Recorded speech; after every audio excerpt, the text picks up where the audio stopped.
আমাদের গ্রামেগঞ্জে একটা কথা বলে, আমি প্রথমে ক্ষমা প্রার্থী, এটা নারী পুরুষ ভেদাভেদ বা নারী জাতির প্রতি সর্বোচ্চ মা জাতির প্রতি সম্মান রেখেই বলছি। এটা খুবই একটা জাস্ট কৌতুক, একটা ফান। বলে যে যেখানে 3 জন নারী থাকে সেখানে গ্রুপ হয় 5টা, মানে নারীতে নারীতে সেই সম্পর্কটা, সেটা বন্ডিংটা হয়ে ওঠে না। বসালেই সেই অন্যার নামে, সে তার নামে, এই 3 জন আবার আলাদা হলে একে অন্যের নামে বলে, আবার বাইরের মানুষের নামে বলে। আমরা স্কুলে যারা গার্জিয়ানরা বসে থাকে অনেক সময় দেখি। এখন বাংলাদেশ এইরকম একটা চক্করে পড়েছে কিনা দেখেন। বিএনপির সাথে জামাত, বিএনপির সাথে জাতীয় নাগরিক কমিটি, বিএনপির সাথে বৈষম্য বিরোধী ছাত্র আন্দোলন, বিএনপির সাথে উপদেষ্টাদের কারো কারো বক্তব্য, এগুলো আবার পাল্টা বক্তব্য দেয় বিএনপি। এই যে কেয়ারটেকার গভর্নমেন্ট বা ইন্টেরিয়াম গভর্নমেন্ট, তাদের সাথে বৈষম্য বিরোধী ছাত্র আন্দোলনের নীতিগত মতপার্থক্য বা এখন যেটা প্রকাশ্যে এসছে যে সংবিধান পুড়িয়ে দেয়া, কবর দেয়া, এইসব নিয়ে আওয়ামী লীগ অপ্রাসঙ্গিক করা, এইসব নিয়ে যে পরিস্থিতি তৈরি হয়েছে, একটা যে ঘোলা অবস্থায়, মানে এই ঘোলা পানিতে কে স্বীকার করবে? বিএনপি বলছে জামাত স্বীকার করবে, জামাত বলছে আমরা স্বীকার টিকার করবো না এসব ঘোলা পানিতে, আমরা স্বচ্ছ পানিতেই করব। সরকার বলছে রাতে আর ভোট হবে না, দিনে হবে। সরকারের ধর্ম উপদেষ্টা বলছেন যে জোর করে কেউ ক্ষমতা দখল করে ফেলবে, বসে পড়বে, এটা আগের মতো হবে, এটা আর হতে দেওয়া হবে না, সেই দিন এখন আর নাই।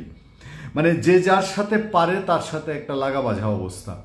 আমরা সবসময় বলেছি যে দেখেন, এইসব পরিস্থিতির মধ্যে বাংলাদেশ কোনো সংঘাত সংঘর্ষের দিকে যাক, এটা আমরা কখনোই চাই না, এটা কারো কাম্য নয়। কিন্তু বাংলাদেশের রাজনৈতিক প্র্যাকটিস তো তা না, গ্যাঞ্জাম লাগলে পরেই লাগতে থাকে। একটা পর্যায়ে জোর যার মুলুক তার, এটা বাংলাদেশের পলিটিক্যাল দলগুলো বা শক্তিগুলো তাদের একটা স্ট্র্যাটেজি হয়ে দাঁড়িয়েছে। ইভেন তো আমি যদি বলি বৈষম্য বিরোধী ছাত্র আন্দোলন, কোথাও তো প্রশ্ন উঠছে যে তারা তাদের অহমিকা কি বেড়ে গেছে কিনা। 71-এ মুক্তিযুদ্ধ স্বাধীনতার পর আওয়ামী লীগের যে অহমিকা বেড়েছিল, মাটিতে পা পড়ে না, একটা ঠেলা, আমাদের বাংলা এখন নতুন শব্দ একটা যোগ হয়েছে দেখবেন, হ্যাডম বলে, ওই হ্যাডমের ঠেলায় তারা, মানে আওয়ামী লীগ মানেই তখন দেশে যা ইচ্ছা তাই হতো। আমরা তো আমাদের জন্ম হয়েছে 71-এর পরে, কিন্তু আমরা তো পড়ি, আমরা জানি, সাংবাদিকতার অভিজ্ঞতা দিয়ে অনেক কিছু শুনেছি, দেখেছি। বেসিক্যালি এখন বৈষম্য বিরোধী ছাত্র আন্দোলন যারা 5ই আগস্ট পর্যন্ত তারা এরকম জেগে বসতে চায়নি, তারা বলে নাই আমি নেতা, আমার কথা শুনতে হবে, দ্যাটস অ্যান অর্ডার, এটা বলেন নাই।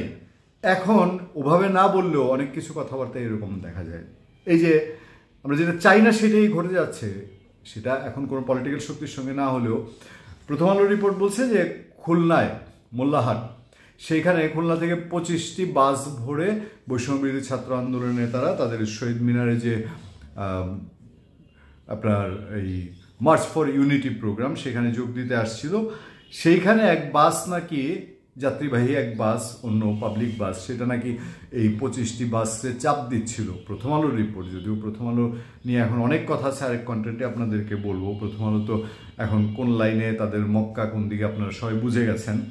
তো যে পত্রিকা আমি 25 বছর ধরে পড়ি, আচ্ছা যাই হোক, এখন তারা বলছে যে বাসে সাইড দেয় নেই বলে বাসের কন্ট্রাক্টর ড্রাইভারের সঙ্গে লাগছে। তারপরে বাসের কন্ট্রাক্টর ড্রাইভার নাকি ছাত্রদের কয়েকজনের উত্তম মাধ্যম দিচ্ছে, তারপরে এটার থেকে লাগছে গ্যাঞ্জাম, লাগার পরে গন্ডগোল, 20 জন আহত। বৈষম্য বিরোধী ছাত্র আন্দোলনে তারা অভিযোগ করছেন যে এই যে বাসের ঠেলাঠেলিতে লাগছে, এইটার মধ্যেও তারা ফেসিবাদ নিয়ে আসছে।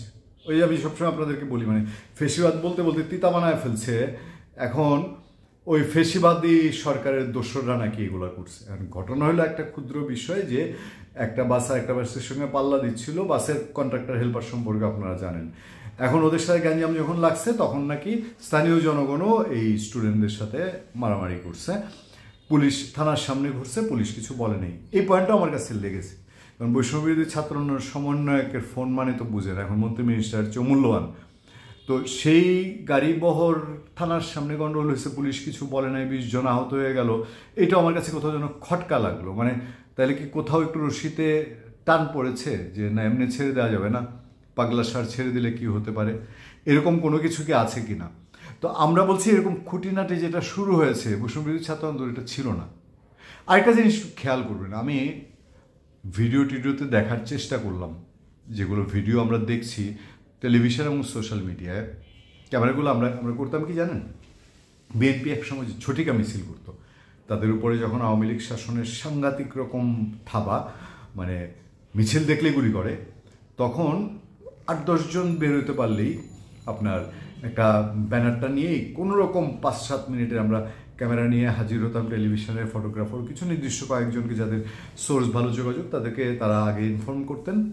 তো বের হয়ে আমরা ছবিটা নিতাম এমনভাবে যে বড় করে না, মানে আশেপাশে যেন খালি না দেখা যায়, ক্লোজ করে ওই 10-12 জনের মধ্যে ক্লোজ করে নিতাম। দাঁড় ডেকেছে একটা, আশা করে একটা কাভারেজ দিতে হবে, মিছিল করেছে এটা জানাতে হবে। তো আমি দেখলাম ফ্রেমগুলো শহীদ মিনার উভয়ে ধরা হচ্ছে, বড় করে ধরা হচ্ছে না, পেছন ফাঁকা। তো তারা 2 লাখ মানুষ জমায়েত করতে চেয়েছে, জামাতের ছাত্র সংগঠন জামাত শিবির কাছাকাছি, যেমন ইসলামী ছাত্র শিবির, তারা কাছাকাছি সম্মেলন করছে সোহরাওয়ার্দী উদ্যানে, শহীদ মিনার থেকে খুব বেশি দূরে না।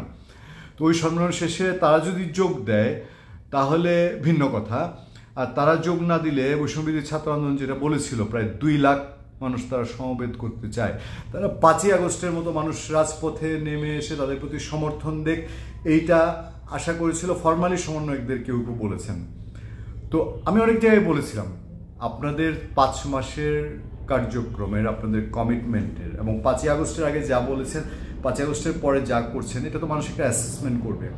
আমি আবারও বলি, ইয়াং জেনারেশন নেতৃত্বে আসা নিয়ে আমার কোনো প্রশ্ন নেই। ইভেন এখন যারা আছেন, এই যে সার্জিস, মাহফুজ, আপনার আরও যারা বৈষম্যবিরোধী ছাত্র আন্দোলনের বর্তমান আহ্বায়ক সহ, হাসনাত আবদুল্লাহ সহ, তারা কেউ যদি বাংলাদেশের, আমি বলেছি বাংলাদেশে এখনও রাজনীতির জায়গা ব্ল্যাঙ্ক। এটা বিএনপি, আওয়ামী লীগ, জামাত কারোরই একচাটিয়া ওই ব্ল্যাঙ্ক জায়গা, মানুষের মনের জায়গাটা নেওয়া সম্ভব নেই। এটা যদি সমন্বয়করা নেয়, প্রপারলি নেয়, আমার কোনো আপত্তি নেই। আমরা চাবো, আমরা তো এই জেনারেশন এখনও আশা করি যে এমন একটা আলো, এমন একজন দেবতা, এমন এক রাজপুত্র, এমন এক ঋষি মহাঋষি যিনি আসবেন এই বাংলাদেশকে উদ্ধার করবেন। তাদের মধ্যে এই মানুষগুলোর একজন যদি হতো কোনো আপত্তি ছিল না। কিন্তু গত এই 5 মাসের হিসাব নিকাশ কোথাও কি একটু গরমিল হয়ে গেছে? কোথাও কি আপনাদের মধ্যে কেউ এরকম আছে যে তার নিজের কথায় বা আপনাদের মানুষের টিউনিং না বুঝে কারো চাপিয়ে দেওয়া, ওই যে বলে যে জামাত ইসলাম বা তাদের একটা দলীয় কোনো কিছু এজেন্ডা বাস্তবায়ন হচ্ছে কিনা? জামাতের এজেন্ডা নিয়ে আমার কোনো আপত্তি নেই, কিন্তু যদি আপনি মুখে বলেন এক, কাজে হয় আরেক। এখন শহীদ মিনারে কেন 5 মাসের মাথায় আপনার জমায়েত, যেটা আপনার রেগুলারলি শাহবাগে হতো যখন আপনি শুধু কোটা বিরোধী আন্দোলন বলেছেন, সেই তুলনায় কি হচ্ছে? এইসব জায়গা থেকে বলছি, খুলনার একটা তো শুদ্ধ ছোট্ট ঘটনা, কিন্তু এটা বড় হতে সময় লাগে না, এটা যেন না হয় সেই প্রত্যাশা রেখে শেষ করছি। ভালো থাকবেন, সুস্থ থাকবেন। আপনাদের সাথে সবসময় আমি আতিক রহমান, পূর্ণিয়া।